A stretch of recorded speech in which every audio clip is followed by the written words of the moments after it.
Outrageous predictions from Buckeye Talk for Ohio State against Nebraska. I'm Nathan Baird from cleveland.com along with Stephen Means.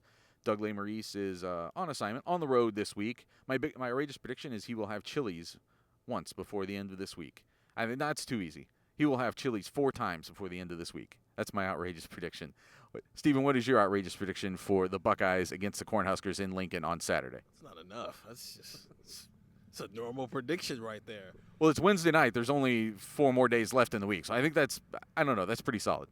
Like I said, that's not enough. Anyway, so earlier this season against Oregon, Ohio State's 3 receivers, Jackson Smith-Njigba, Chris Olave, and Garrett Wilson, all had 100 yards. But it didn't matter because they lost, so nobody cares.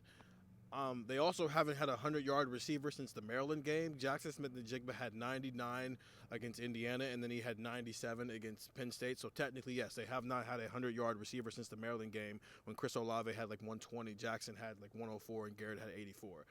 I think they're going to throw the ball around, and especially in the first half against Nebraska. It's supposed to be clear skies and a good weather day, and this just seems like an opportunity for C.J. Stroud to stretch his legs a little bit and Ryan Day to call some crazy plays and get those wide receivers a little bit more involved. So I'm going to say all 3 of Ohio State's starting wide receivers have 100-plus yards on at least 6 catches, and it also ends in the win. So that's what makes it outrageous. It's the fact that no one's had it in 2 weeks, but then also they didn't win the last time. So all 3 Ohio State wide receivers with 100 receiving yards on Saturday.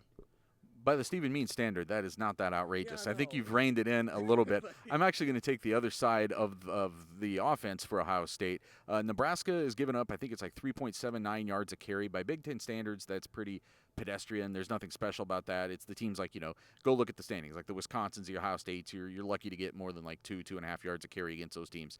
And more importantly than that, Nebraska, I think, is second worst in the Big Ten in 20 or more yard rushes that they've allowed, and third worst in 30 or more yard rushes they've allowed. They've given up big plays on the ground, is what I'm saying. So I think Ohio State's going to be able to do that. When Nebraska comes in, they're allowing 137.2 yards per game on the ground. I think Ohio State gets 138 in the first half, 138 or more in the first half.